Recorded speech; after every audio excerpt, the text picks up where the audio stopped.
Les nuits vous paraissent longues. Vous ressentez de la frustration, du stress, du mal à dormir. Vous êtes à bout. Détendez-vous.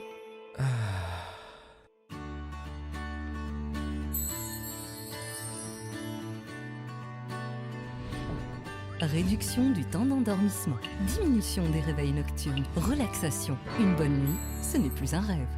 Ce produit est un complément alimentaire sans dépendance disponible en pharmacie. N'hésitez pas à demander conseil à votre pharmacien. Mérinal, notre priorité, la qualité. Pour bien s'entendre, il faut bien s'écouter. Rendez-vous sur M, la petite radio du Grand Maghreb. Radio M, le café presse politique.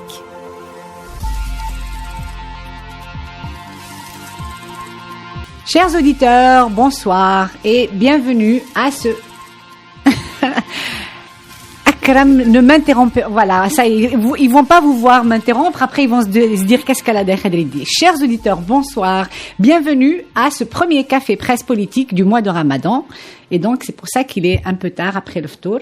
Avec nous ce soir, pour la première fois, Ahmed Boubekri, fondateur du site d'un nouveau site Dernière Minute d'Algérie et directeur de ce site. Bienvenue Ahmed. Merci. Akram. Bonsoir. Ce qu'il fallait le dire. Saïd Jafar, bonsoir. Hassan Wali, bonsoir. Bonsoir. Adi Hassan, je suis vraiment désolée pour ce qui vient d'arriver. Bonsoir. On ne dira pas ce qui vient d'arriver. D'accord. Non, c'est pas la peine. Non, il faut le dire, mais attends. Non, c'est l'image du jour. Non, c'est tu remets le couteau dans la plaie. D'accord. Bon. Alors, on va quand même commencer par l'image de la semaine. Hassan Wali, quelle est ton image de la semaine? C'est les photos fuitées de Nasser Bouteflika et sa sœur qui rendent visite à Saïd Bouteflika, emprisonné à la prison, enfin, à la caserne militaire, à la caserne de Blida. Il n'a pas le droit de rendre visite, hein? Non, c'est pas ça. C'était, on est passé quand même. C'est dire comme il s'est passé quelque chose de spectaculaire dans ce pays en 2 mois. C'est comme on est passé de Moradia, de statut de chef du pays, de chef incontesté, intouchable, qu'on pouvait pas critiquer, qu'on pouvait pas, vénérer au statut d'un prisonnier banni. Ou même c'est toujours le film de la semaine, hein. les partisans les plus acharnés de bouteflikisme. Bon, Ehsan, il est partisan quand on empêche de dire l'image de la semaine, Aïm. C'est la semaine de l'image. voilà, pour moi c'est dans la continuité dans ce qui se passe depuis le 22 février, c'est une image qui résume le désastre du régime de Bouteflika.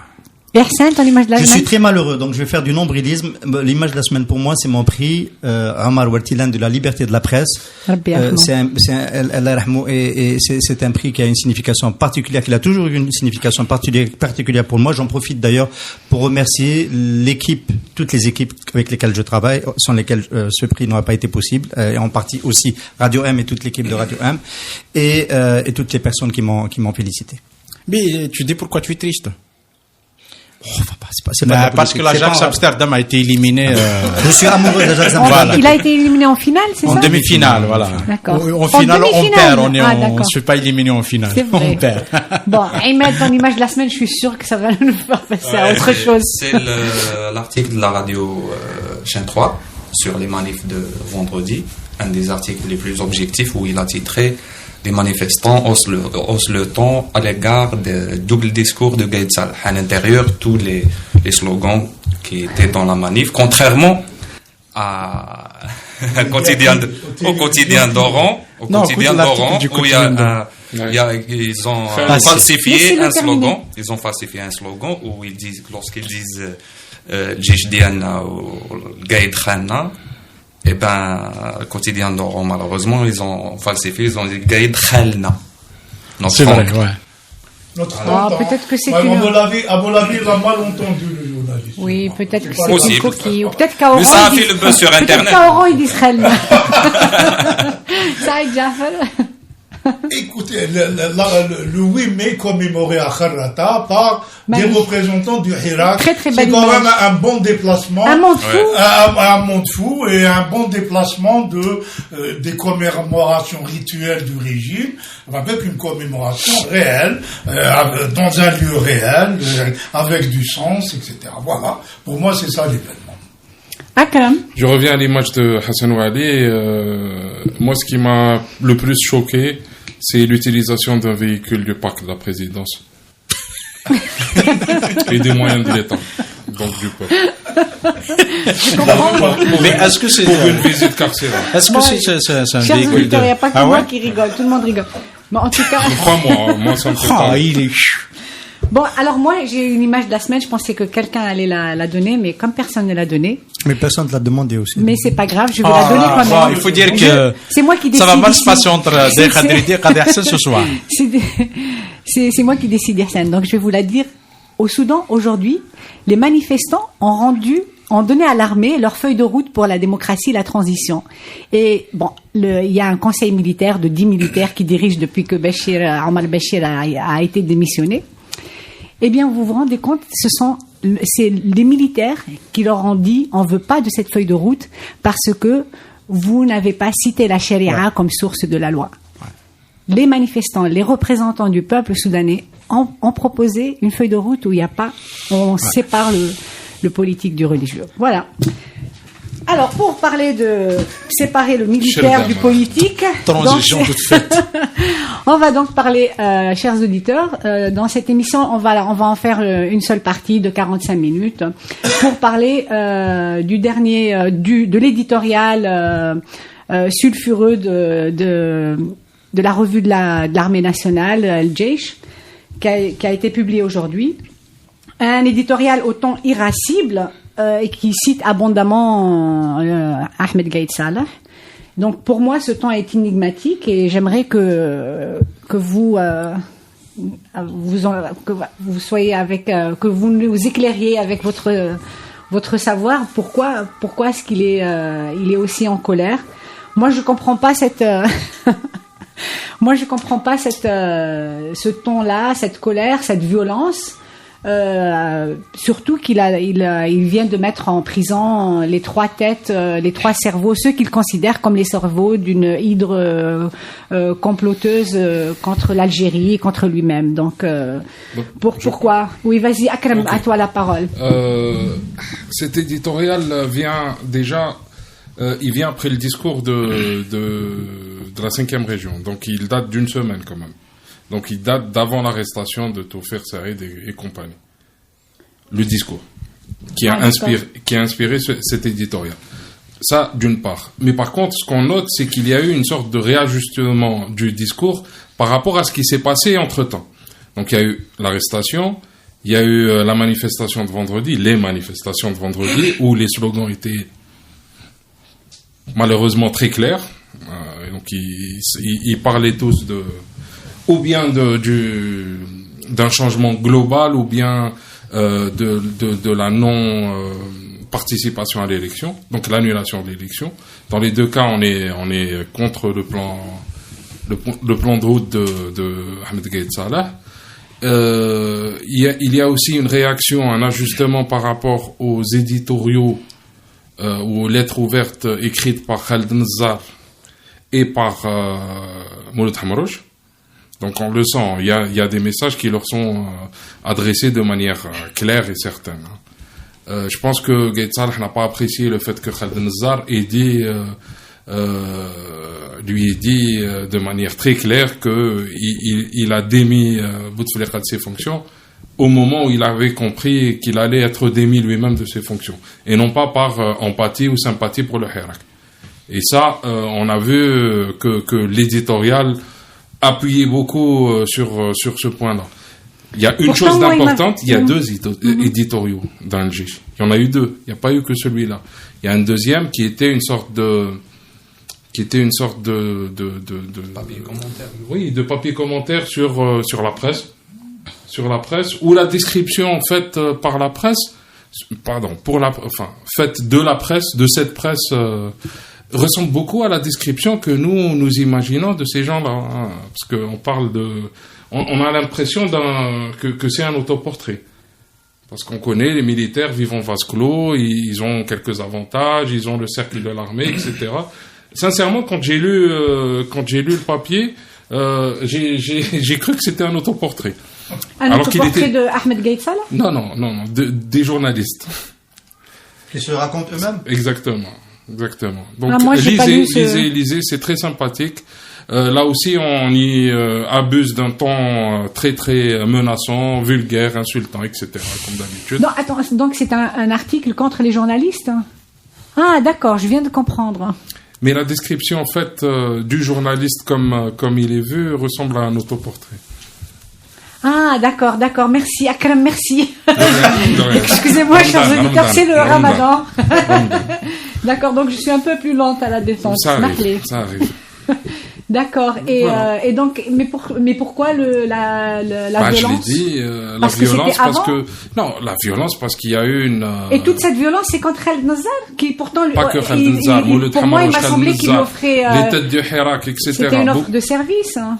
Non, l'éditorial parle clairement de gens qui ont infiltré le Hirak et qui ont infiltré les manifestations avec des slogans et des panneaux portant des slogans contre absolument. Gaïd Salah.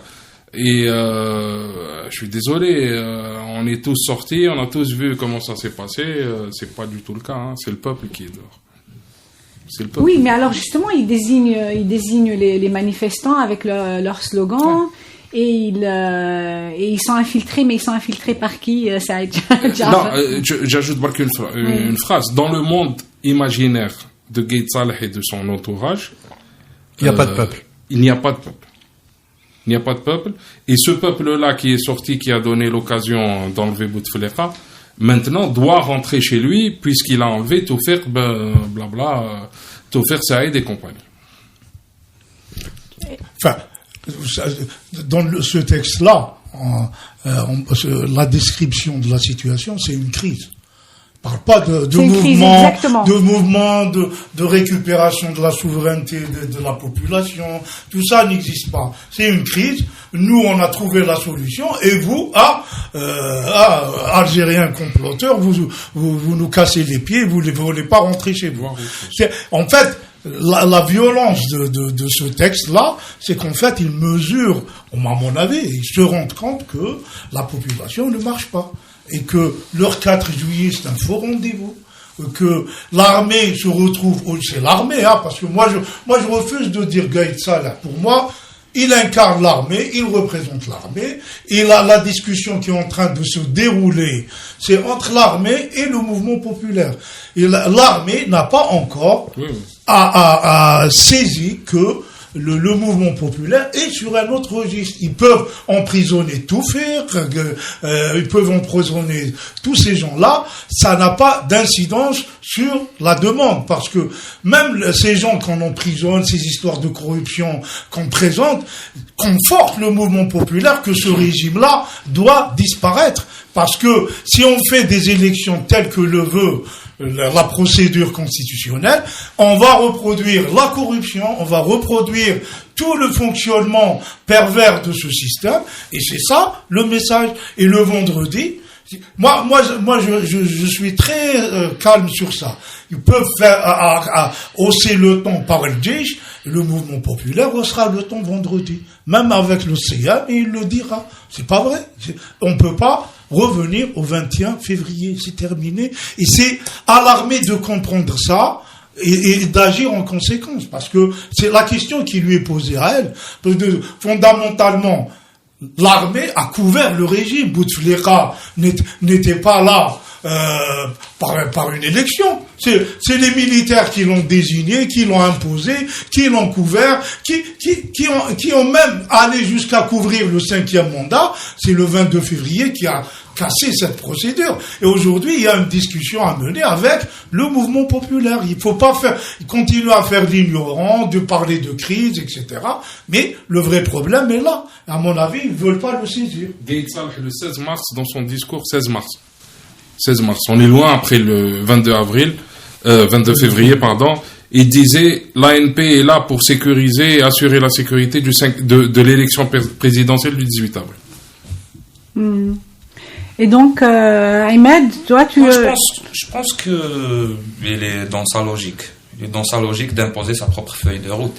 La feuille de route de l'armée, elle est là, et il veut dire qu'on va l'appliquer jusqu'au bout, même avec le report des élections présidentielles. Même avec le report des élections présidentielles, j'imagine qu'ils vont essayer de trouver un subterfuge constitutionnel pour imposer leur propre feuille de route et rejeter toutes les autres feuilles de route. On oublie qu'il y a des feuilles de route qui sont faibles, ils émanent de la société civile, de l'opposition ou de X ou de Y, ça importe peu.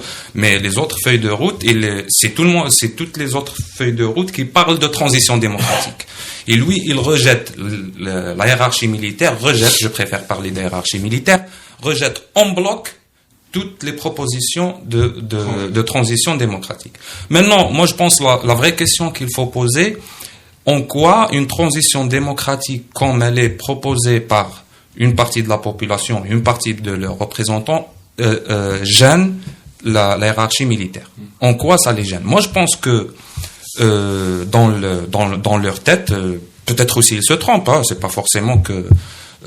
c'est que pour eux, l'armée n'aura pas un rôle à jouer si la transition démocratique va se dérouler dans les normes. C'est-à-dire que l'armée soit neutralisée ou n'aura pas le rôle qu'il faut. C'est-à-dire qu'aujourd'hui, la conception de l'armée algérienne populaire dans la hiérarchie militaire actuelle n'est pas dans l'après 22 février. Même la conception de l'armée en elle-même, elle est toujours dans l'avant 22, et je partage parfaitement l'analyse de Jamal Znati quand il dit que le Hirak a pu quand même neutraliser le pouvoir formel, et là c'est le pouvoir informel et la colonne vertébrale du régime qui remonte à la surface et pour faire face justement aux revendications populaires. Maintenant, par rapport à moi, cet édito, c'est un concentré des positions réelles en dehors du romantisme depuis le début du Hirak,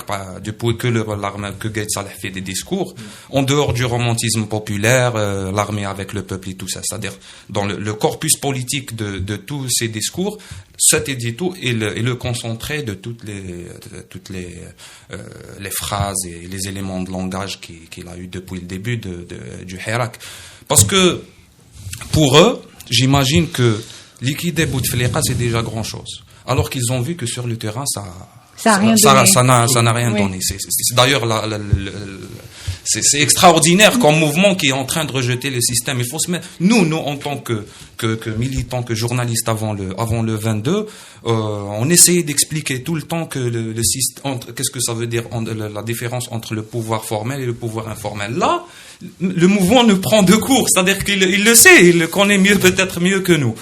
Donc, moi, je pense que c'est un concentré, comme je l'ai dit, des vraies intentions de l'institution militaire, et je pense que ça va durer encore plusieurs mois. Si ça continue comme ça va durer encore plusieurs mois, parce que le mouvement de par ce qu'ils ont fait les étudiants cette semaine, il ne faut pas oublier qu'ils ont fait une marche le dimanche, le mardi, ils vont revenir demain à Alger. Donc, 3 marches, c'est-à-dire que c'est eux qui sont en train d'alimenter le mouvement, et ça va encore être un face-à-face entre l'armée et un peu dur entre l'armée et la population. Alors, Ahmed, c'est ton intervention. Moi, j'ai plusieurs points que j'aimerais soulever avec toi, mais sur la question pourquoi ils ne lâchent pas. C'est une question que je voulais poser. Moi, j'ai l'impression que Gaïd Salah, il est tout simplement atteint du même syndrome que Bouteflika. Il est arrivé au sol, il tient tout entre ses mains et il ne peut plus lâcher. Je pense pas que c'est une question de Bouteflika ou Gaïd Salah. Non, ce que je veux dire, c'est un syndrome des élites du pouvoir. C'est-à-dire ils ont le même âge et c'est exactement la même attitude. Je ne lâcherai pas jusqu'à ce que je sois vidé. À mon avis, il faut rappeler, comme on est dans une histoire, l'armée a pris le pouvoir à l'indépendance. En 62, et puis en 65, elle défait les gouvernements, c'est elle qui désigne les présidents. Aujourd'hui, on a un mouvement populaire qui dit c'est à moi de faire les présidents, de défaire les gouvernants. On a un mouvement populaire qui objectivement leur dit ce pouvoir que vous vous êtes arrogé depuis l'indépendance, nous allons le reprendre. Et ça leur pose un vrai problème culturel, politique, de passer à une autre époque avec une armée qui va totalement être dans sa mission constitutionnelle. Parce que l'armée algérienne est, jusqu'à présent, elle a une mission constitutionnelle, mais elle a un rôle supraconstitutionnel. Aujourd'hui, le mouvement populaire veut la ramener à sa mission constitutionnelle, et je pense que culturellement, ils ont de la difficulté. C'est pas que Gaïd Salah, c'est toute une culture militaire qui est là, qui doit changer, et on doit les aider à changer aussi. Hassan? Moi, je trouve que le texte de la revue de Jaish, c'est pas nouveau, hein, c'est une terminologie propre à l'armée. Et je dirais que il est inutilement violent, il est politiquement anachronique, c'est l'expression d'une nervosité, de l'incapacité à faire face, du manque de l'ingénierie politique chez les militaires. Cela montre que l'armée n'a pas encore pris acte de ce qui s'est passé dans le pays. Ils pensaient que les gens voulaient juste se débarrasser du 5e mandat, ils se trompent d'analyse. Ils font vraiment fausse piste, parce que le 22 février, le mouvement parti du 22 février est une lame de fond, est une véritable aspiration au changement du régime, une aspiration à la démocratie, à la liberté, à la citoyenneté, et en finir définitivement avec ce système en place depuis 62, hein, et avec ses figures, avec ses usages, avec ses incarnations, avec sa culture, et passer à autre chose. Il y a une grande maturité dans la société, elle a accumulé dans le silence, dans la douleur. Aujourd'hui, elle exprime un véritable changement. Et le texte de la revue de Jaish, ou le discours, la littérature en tout cas de l'armée ne rassure pas. Elle fait peur, elle soulève des inquiétudes. C'est un message qui n'aide pas finalement à débloquer la situation, en tout cas la crise qui est au sein du pouvoir, parce que dans la société la question est réglée. La société n'est plus dans la crise, elle est dans l'action, elle est dans la conquête, elle aspire, elle se bat, elle se bagarre. Et à mon avis, aucun discours ne pourra effectivement ramener tout ce beau monde-là à l'avant 22 février. Et c'est vrai que je dois dire comme quelque chose, parce que ça revient dans les textes de l'armée. L'armée n'a aucune leçon à donner en matière de patriotisme à tous les Algériens sans exception. Et alors, c'est des militants politiques, des leaders politiques qui sont dans le mouvement. Mais qu'est-ce que c'est que ça, Rkib el Mouja? Ils sont dans le Mouja depuis des années, depuis toujours. C'est celui qui les habille Rkib el Mouja, c'est Gaïd Salah. Il était avec le 5e mandat jusqu'au bout. Il veut retourner la situation. Mais en fait, ce qui se joue là, c'est que, parce il faut revenir à l'élément fondamental des batailles politiques, c'est des rapports de force. Qu'est-ce qui se joue? Pourquoi la transition démocratique fait peur à l'armée? Parce que la transition démocratique dans le cas algérien n'aura de sens que si elle débouchera sur le retrait définitif de l'armée, de l'institution militaire, du champ politique. Cela, ça pose un problème existentiel pour l'armée dans sa conception, dans sa façon de voir, dans son existence politique. Et il serait difficile, en tout cas, pas pour des militaires, pas pour les individus, donc ce qui fonde l'esprit de l'armée algérienne, de l'institution militaire, il serait difficile d'imaginer une situation où elle serait plus détentrice du pouvoir, qui désigne, qui dégomme, qui nomme, et voilà, ça pose un vrai problème, et ça, c'est ce qui va poser la grande difficulté de la transition qui se joue en ce moment. J'ajouterais aussi que l'armée n'acceptera pas, comme elle est aujourd'hui, de rendre des comptes au peuple.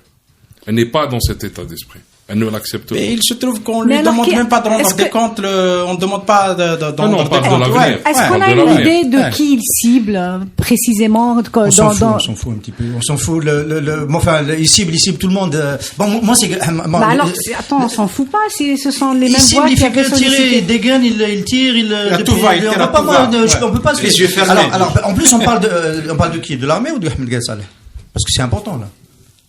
quand il cible, on se demande qui cible. C'est l'édito, c'est le GIG, c'est l'armée, c'est l'éditorial. Oh là là, Ersen, on voit bien que Ajax, ça t'a mis dans tous les états. Non, il y a un très sérieux problème. Il y a un très sérieux problème. Oui. Ahmed Gaïd Saleh est dans la posture de Guy Mollet en 1956. Guy Mollet, devant une insurrection, moi j'ai parlé dès le premier jour qu'on était dans un scénario, dans un processus révolutionnaire, Guy Mollet, qu'est-ce qu'il dit? Il dit, cessez-le-feu, élection, négociation. Vous arrêtez l'insurrection, on fait des élections, on négocie après. Les élections, c'est des assemblées, une assemblée algérienne sous la souveraineté française. Le FLN, qu'est-ce qu'il dit? Il dit négociation, cessez-le-feu, référendum. C'est-à-dire que le cadre de l'élection, c'est un cadre, c'est pas l'élection à l'intérieur de la France, c'est un référendum populaire. Aujourd'hui, Gaïd Saleh nous dit, vous arrêtez, cessez-le-feu, vous arrêtez, ça correspond au cessez-le-feu. On fait une élection, c'est ce qu'il propose, le 4 juillet, et on dialogue après. Et le mouvement populaire va lui dire jusqu'au bout, on dialogue d'abord, on fait le cessez-le-feu après, c'est-à-dire, en gros, on va peut-être rentrer chez nous parce qu'on fera confiance au processus, et les élections n'arriveront qu'à la fin. Alors, Guy Mollet, est-ce qu'il est resté des mois sur ses positions? Il n'est pas resté des mois, il a sauté. Et Gaïd Saleh, on a le café, on a le 5 sur 5 d'un notre talk, on a un point de vue. Il y a un point de vue tranché dans ce talk, un autre talk de Radio M, qui dit qu'il n'y aura pas de dialogue et il n'y aura pas de transition tant que Gaïd Saleh est à la tête de l'armée. C'est une vraie question. Tant que Gaïd Saleh est à la tête de l'armée, on peut se poser très sérieusement, puisque toi tu penses que ça va durer des mois, peut-être qu'il faudra qu'il saute pour qu'on puisse avoir le dialogue et la transition. Peut-être qu'il faudra qu'il saute. Parce que quand Ahmed dit, au fond, c'est quoi le problème? Pourquoi ça gêne tant que ça l'armée qu'il y ait un processus, une transition, etc. Pourquoi ça la gêne? Il y a pas d'enjeu comme en 91, 92. Il y a pas le fils avec une idéologie qui va rompre tout, qui va tout casser sur son chemin, etc. Pourquoi ça pose tant que ça des problèmes? En fait, ça pose des problèmes, surtout à Ahmed Gaïd Saleh, parce que sur le plan générationnel, moi je suis pas sûr que d'autres généraux dans l'armée, plus jeunes, etc., ne soient pas plus ouverts à un positionnement différent de l'armée, sauf qu'ils sont complètement écrasés, et il faut écouter encore une fois Alir Deli quand il parle de l'aspect générationnel, et l'aspect générationnel, ils sont complètement écrasés, et on peut imaginer qu'il y ait des points de vue différents, mais qui sont pas nécessairement d'accord avec ce que fait Ahmed Gaïd Saleh. Moi, j'ai du mal à écouter Alir Diri qui n'a pas vu voir. Non, mais ce qu'il faut juste souligner, jusque-là aujourd'hui, tous les intervenants publics qui posent la question d'armée, au fait, ils se posent pas comme adversaires de l'armée, encore moins comme ennemis de l'armée. Ils sont en train d'aider l'armée, d'expliquer à l'armée comment d'abord aider la transition, comment protéger et préserver l'armée à l'avenir. Il me semble que voilà, on vit dans deux mondes complètement. Moi, je pense qu'on arrive à séparer. Moi, j'ai tendance à ne pas focaliser sur Gaïd Saleh. Pour moi, la question, c'est l'armée. Est-ce qu'elle doit accompagner la demande de la population pour le changement? C'est ça la question. Elle, objectivement, elle peut pas être contre. J'ajoute même, c'est dans son intérêt. Aujourd'hui, on est au bout, même au plan économique, on est au bout de la honte. Au plan de l'histoire, les Algériens reprennent leur histoire et ce n'est plus une rente qu'ils peuvent utiliser. Ils n'ont aucun argument pour gérer des situations qui vont devenir difficiles parce que en plan de l'économie, etc., on va rentrer de plus en plus dans des situations difficiles et il est préférable pour l'armée qu'il y ait un gouvernement civil réellement, pleinement responsable devant la population plutôt que de servir de devanture à l'armée alors que personne n'ignore que le pouvoir formel n'est rien, que c'est l'armée qui est tout. Aujourd'hui, c'est dans l'intérêt même de l'armée en tant que corps d'accompagner ce changement. Ce que la population est en train de proposer, c'est dans l'intérêt de l'armée. Il faudrait que l'armée l'intègre. Pour moi, c'est ça le mystère, c'est qu'ils n'arrivent pas encore à le comprendre. Il y en a qui le comprennent, mais ils peuvent pas piper un mot devant Gaïd Saleh. Ils peuvent pas piper un mot. Je suis totalement d'accord. Je pense que ce qu'il dit Hassan Ouali est important de le souligner, à chaque fois le souligner. C'est-à-dire que ni l'opposition, ni la société civile, ni la population n'est dans une logique de confrontation avec la hiérarchie militaire. Au contraire, c'est la population depuis le 22 février qui tend la main à l'armée. Oui, on négocie, on va voir, on n'est pas tous peut-être, c'est pas l'unanimité sur la transition, mais c'est l'unanimité sur la démocratie. Comment y arriver? Là, c'est là où on commence les négociations. Mais il y a des préalables, la population pose des préalables, c'est le départ des DB, c'est aussi le démantèlement, et ça, c'est pas très visible maintenant. Le système de la fraude. Oui. C'est le démantèlement aussi de Mandoma al-I'lamiyya. Vendredi dernier, à Alger, c'était clair. Choroq et Nahar étaient Hassiba, c'est tout le monde qui a scandé des slogans hostiles. Donc, et quand on voit la connexion de la hiérarchie militaire avec cette Mandoma al-I'lamiyya, c'est très inquiétant. Je vous donne un simple exemple. Karim Tabou, depuis sa lettre du 19 avril à Gaïd Salah, n'est apparu dans aucune chaîne de télévision jusqu'hier à Al-Hayat TV. C'est-à-dire, on le censure même lors des activités. Alors que les vendredis de la présence des anti-Bouteflika, je les appelle les vendredis des anti-Bouteflika, à chaque fois, on lui donne la parole. Et ça, c'est très inquiétant. C'est-à-dire que, aujourd'hui, que le système médiatique est partie prenante de ce système, et il est en train, en fait, le système médiatique tel qu'il est, pour moi, il est toujours dans le 21. Enfin, c'est même inquiétant de voir l'armée s'appuyer sur ces médias de la honte. Hein. Moi, y a rien. Ils mentent de manière permanente. Il faut le dire, ça suffit.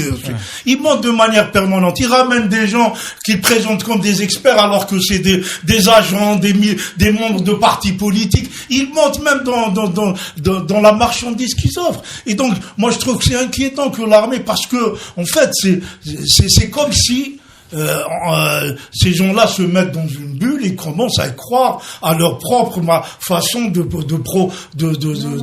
configurer l'image du réel. Ils commencent à y croire et ça mène vers des situations oui, et alors si comme Imad le dit, cet éditorial, c'est exactement la pensée mise à nu des militaires. Oui, c'est très inquiétant parce que en fait, ce qu'il dit quand il parle de ceux qui s'expriment pour envoyer des messages à travers des messages ouverts, débats, avis, points de vue publiés dans les colonnes de certains médias, appelant à une période de transition. Donc pour lui, le mot transition déjà, c'est quelque chose de, c'est un choc. Je peux terminer ma question, s'il vous plaît. Bon, vous pouvez aussi parler entre vous, hein. Mais j'aimerais poser cette question. Est-ce que déjà, ça veut pas dire que il dit clairement qu'il est contre la libre expression, qu'il est contre la libre organisation, rassemblement? Est-ce que c'est pas déjà ce message-là qu'il est en train d'envoyer? Il ne le dit pas, mais c'est déjà sur le terrain. En fait, on peut en fait. Ahmed, c'est toi qui as recensé le nombre de fois dans les messages de Gaïd Salah, combien de fois le mot démocratie depuis le 22? Une seule fois dans la mise au point à Ouatan et liberté. Une seule fois. Donc c'est même pas dans les messages. Ça dit des choses.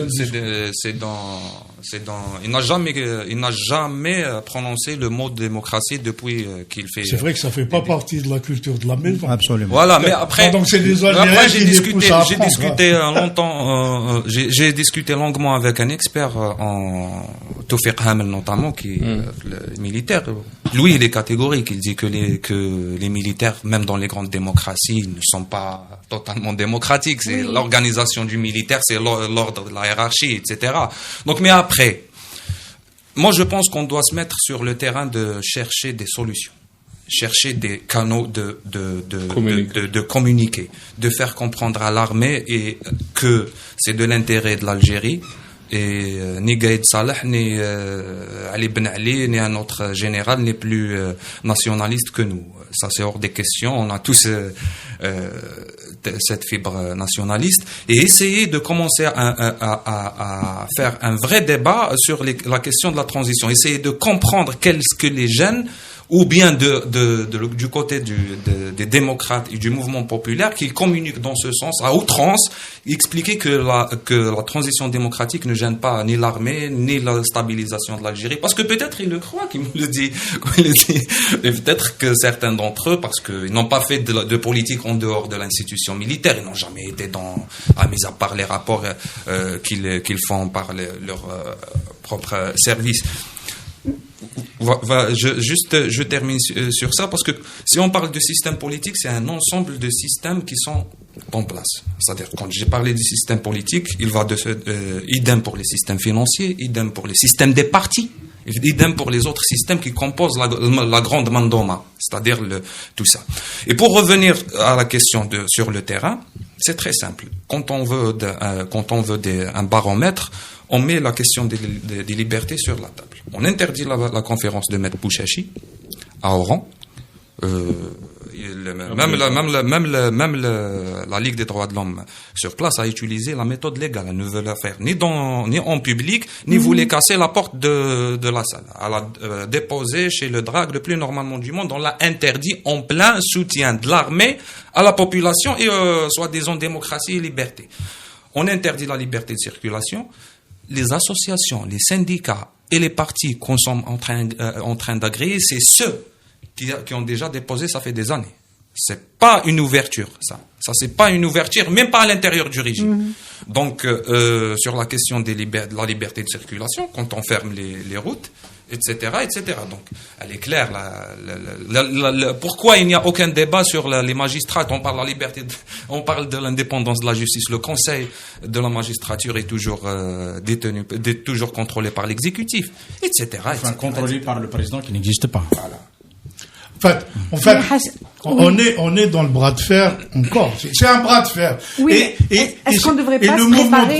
Le mouvement populaire, moi je pense, doit être encore plus fort que jamais. Il faut maintenir cette sortie est-ce qu'on devrait pas pacifique, se préparer à protéger les gens? Parce que moi, il me semble ce que j'ai lu, peut-être que je me trompe, Hassan, que les prochains, ce sont des gens du Hirak qui va emmener en cours militaire. Moi, c'est à ça que j'ai pensé, parce que quand même, je veux dire, ces revanchards tentent de mettre la main sur ce Hirak pacifique, de prendre le train en marche, etc. et tout. Et il s'agit Ils attaquent des personnalités. Oui, mais les personnalités. En train d'attaquer des personnalités. Ça peut être Bouchachi, ça peut être Karim Tabou, ça peut être. Alors, si demain c'est eux qui sont arrêtés. Mais si ces gens-là, Bouchachi, etc., continuent d'exister, c'est parce que le Hirak est là. On est dans ce mouvement-là. Et le Hirak doit se maintenir de plus en plus fort. Sinon, effectivement, la répression va s'abattre. Si le mouvement faiblit, ils vont essayer, parce qu'il y a du terrain que le régime a perdu. Et que, aujourd'hui, ils essaient de fixer une élection absurde pour le 4 juillet. C'est une tentative de reprendre le terrain, de reprendre en main tout le fonctionnement et de reproduire. On élimine les branches qu'on veut jeter en pâture et on reproduit le système. Le Hirak le dit. Pas question, et il faut qu'ils maintiennent. Moi, je pense que c'est l'état d'esprit qui est dominant actuellement. Ils pourront pas mettre tout le monde en prison. C'est exclu. Et au fait, l'éditorial ne va absolument rien dire en réalité. Il ne dit rien. Ils auraient pu écrire autre chose. C'est nul, quoi. C'est ridicule, c'est insignifiant, c'est inutile. Mais moi, je pense, par contre, que tout le monde est d'accord pour dire que l'élection présidentielle prévue pour le 4 juillet n'a aucun sens et elle n'aura pas lieu. Je pense, y compris au sein de l'armée, mais sauf que pour l'armée, de par sa nature, de par sa situation, c'est une armée, c'est pas un parti politique, même si parfois elle en est un. Ils sont à la recherche d'un sérieux prétexte pour dire on peut pas y aller à cette élection. Mais 4 juillet, c'est dans 2 mois. On a des candidats. C'est le 25. C'est le 25 le dernier dépôt. 68. Comment ça, 68? Non, mais attends, je veux dire, non, un peu de sérieux, non. Nous sommes à 2 mois du 4 juillet, où il n'y a aucun candidat à l'élection présidentielle. L'administration ne s'y intéresse même pas. Dans certains endroits, dans beaucoup d'endroits, on est dans le rejet. Les maires disent on va pas organiser l'élection. Les juges disent, ils ont pris position, en tout cas, ils ont exprimé leur position. L'élection n'a aucun sens. sens, tous les partis ne rejettent cette élection, elle n'aura pas lieu. Je ne sais pas qu'est-ce que Ben Salah attend pour démissionner. C'est fini. Il doit dire, c'est vrai qu'il faut revenir aussi au discours de Ben Salah dans la semaine. C'est quelque chose de ahurissant.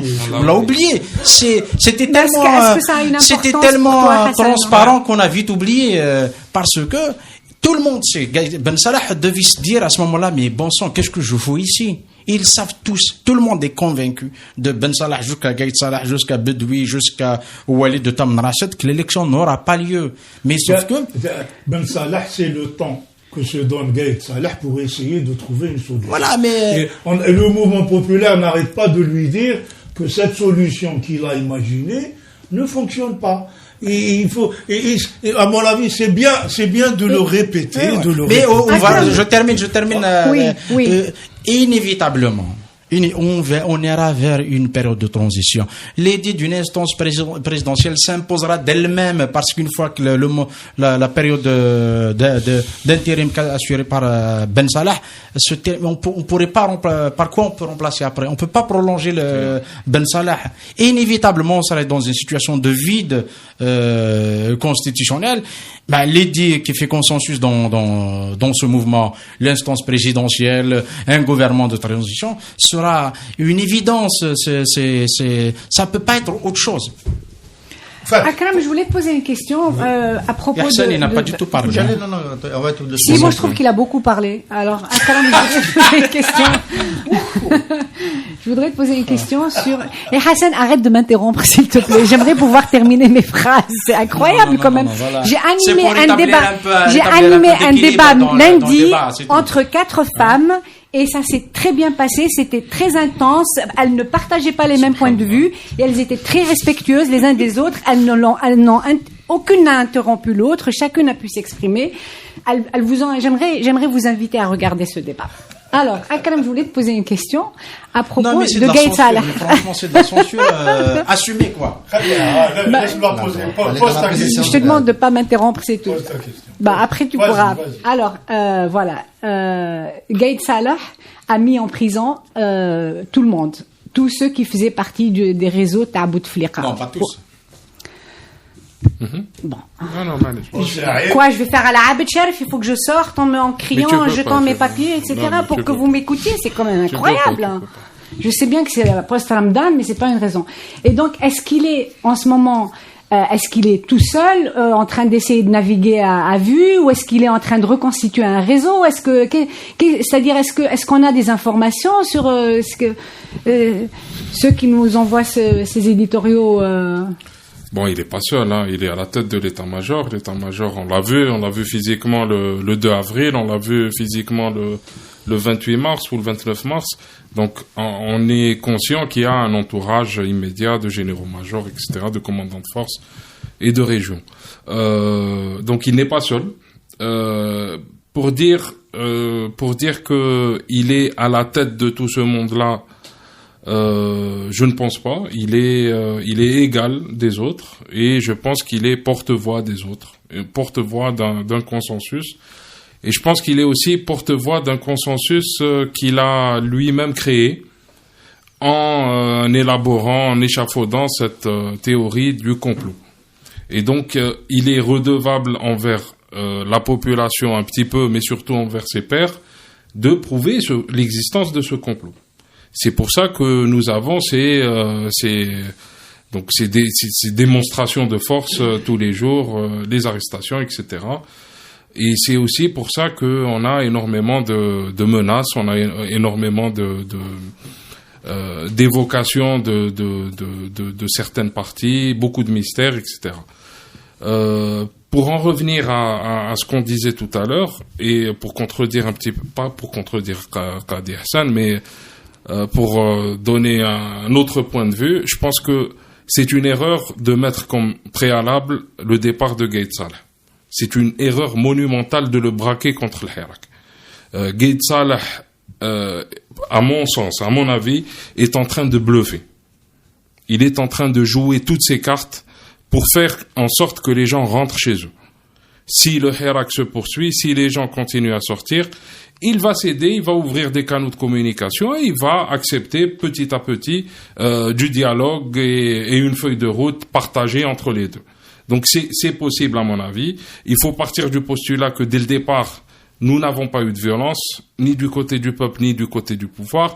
On n'a pas le peuple n'a pas réclamé vengeance, donc il n'y a pas de peur qui s'est installée du côté du pouvoir.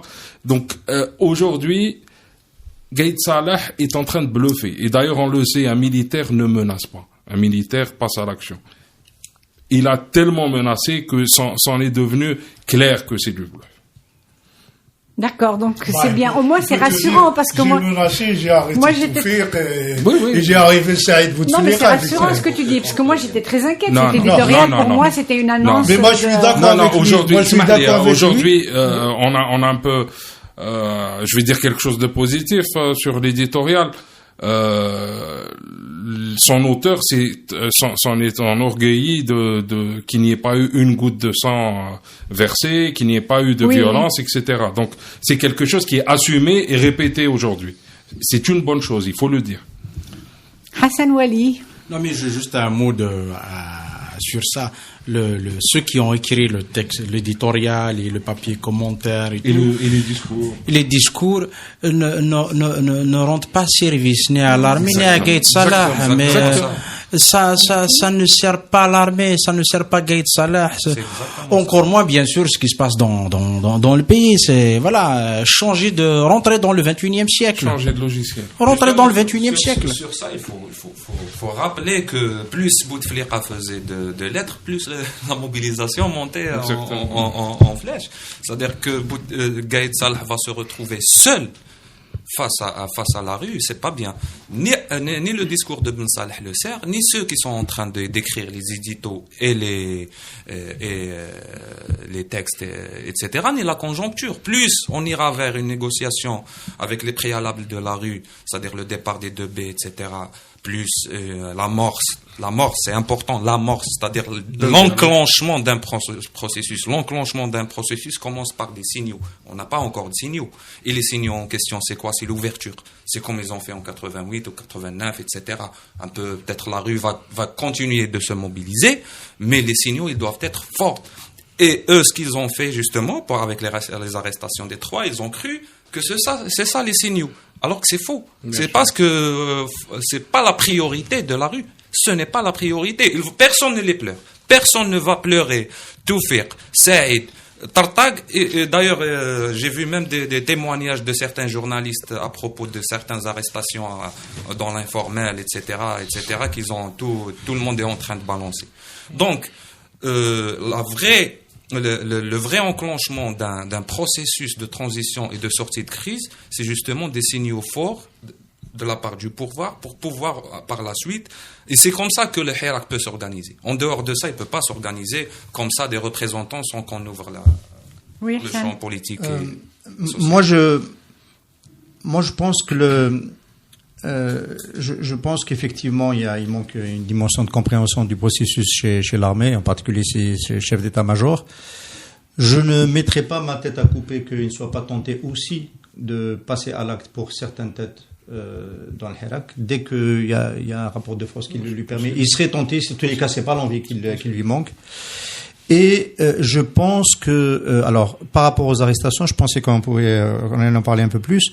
Je pense qu'il y a quelque chose de gênant dans la curie que tu viens d'évoquer, parce que si dans le mouvement populaire il n'y a pas des personnalités qui font la pédagogie de dire ce sont des prisonniers politiques. Aujourd'hui,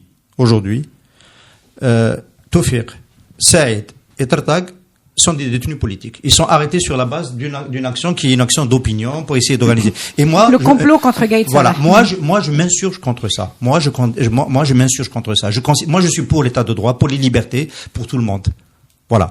Et donc, quand ça se fait comme ça, je le dis haut et fort, maintenant, au risque on va dire encore, Toufiq, etc. Bon, je vais pas rappeler encore que Toufiq devrait être jugé par le tribunal pénal de La Haye, une fois de plus, parce qu'il y a toujours des gens qui vont rappeler que quand on dit ça, d'abord, c'est pas la revendication, numéro 1 du peuple. Ensuite, parce que le peuple demande qu'on sorte de l'Algérie de la prison. Avant de mettre les voleurs en prison. C'était un panneau. Hein. Libérer l'Algérie. Libérer l'Algérie, qu'on la sorte de prison avant de mettre les voleurs en prison. Donc ça, il faut le dire haut et fort pour que, si jamais la tentation demain... On était très embêtés pour Rabrab. Rabrab ne devrait pas être en prison.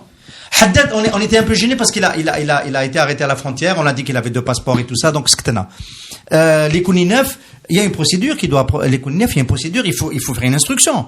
Et au bout de l'instruction, s'il faut qu'il aille en prison, ils vont en prison. Si on ne dit pas ça, si on se tait sur ces choses-là, on est en train d'accepter une attitude autocratique de dictateur. Et Ahmed Gaïd Salah se conduit comme un dictateur. Il n'y aurait pas eu. Ça va arriver à nous. Voilà, ça va arriver. Donc je dis, Ahmed Gaïd Salah se conduit comme un dictateur. Ce qui protège tout ça, c'est qu'on a l'impression que ça va dans le même sens que ce que revendique le peuple. Mais en fait, à un moment donné, il peut se retourner contre des dirigeants de là. Et moi, je le dis très fort aujourd'hui, c'est inacceptable. Voilà. Alors, juste d'un mot. Moi, je pense que le cycle qui fait qu'aujourd'hui le mouvement est aussi puissant et que nous sommes face à une révolution depuis le début, c'est la fin de cycle de la génération de ceux qui ont fait l'indépendance et c'est la fin de cycle de l'économie de marché, de l'économie de la rente. L'économie de la rente qui s'essouffle. Le FMI a sorti encore une prévision de croissance. La baisse de la production des hydrocarbures fait qu'on va encore être de plus en plus en difficulté et on va cesser de plus en plus d'être une économie rentière. Bon, ces 2 cycles entraînent la fin d'un 3e cycle. C'est la façon dont l'armée impactait la politique. Ça aussi, ça va finir. Il y en a qui vont comprendre plus vite que d'autres. Il y en a qui vont résister. Il y en a qui vont nous faire peur pour que ça ne se passe pas. Mais c'est inexorable. Voilà. Parce que moi, je dis juste ça sur les arrestations. Oui. C'est une sorte de vente concomitante qu'on veut essayer de placer vis-à-vis de la population, oui, et qui ne marche pas. C'est-à-dire, la réaction des gens, même ceux qui peuvent dire « je me réjouis de voir tout faire », mais ils disent « non, mais ça, vous le faites, tant pis pour lui, mais je veux continuer à dire qu'il faut changer de régime et aller vers l'état de droit ». Donc c'est une vente concomitante qui ne marche pas et que ça n'enlève rien qu'aujourd'hui les Algériens posent une question politique qui est celui du changement de régime, du rétablissement de la souveraineté du peuple, parce que il faut le dire, c'est une souveraineté qui est confisquée depuis 62. C'est ça le paradoxe, c'est-à-dire une souveraineté confisquée après un combat meurtrier, violent, où les gens ont tellement perdu. Et aujourd'hui, j'ai écrit un papier en disant que les Algériens se retrouvent dans la trajectoire du mouvement national, ils veulent pas en sortir. Et il est hors de question de revenir au 21 février. Il serait vraiment souhaitable que Gaïd Salah et tous les militaires qui l'entourent le comprennent le plus rapidement possible. Voilà. Bon, j'espère que Gaïd Salah suit le CPP qui t'écoute, Saïd Jafar. Merci à tous les invités. C'est la fin du Café Presse Politique. Merci à nos auditeurs, à Mustafa Ali à l'image, à Shahrazad Amrouche qui a réalisé cette émission. À mercredi prochain.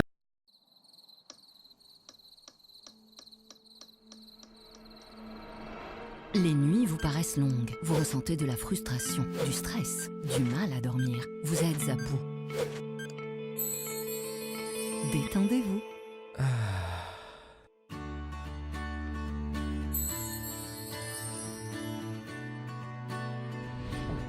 Réduction du temps d'endormissement, diminution des réveils nocturnes, relaxation. Une bonne nuit, ce n'est plus un rêve. Ce produit est un complément alimentaire sans dépendance disponible en pharmacie. N'hésitez pas à demander conseil à votre pharmacien. Mérinal, notre priorité, la qualité. Pour bien s'entendre, il faut bien s'écouter. Rendez-vous sur M, la petite radio du Grand Maghreb.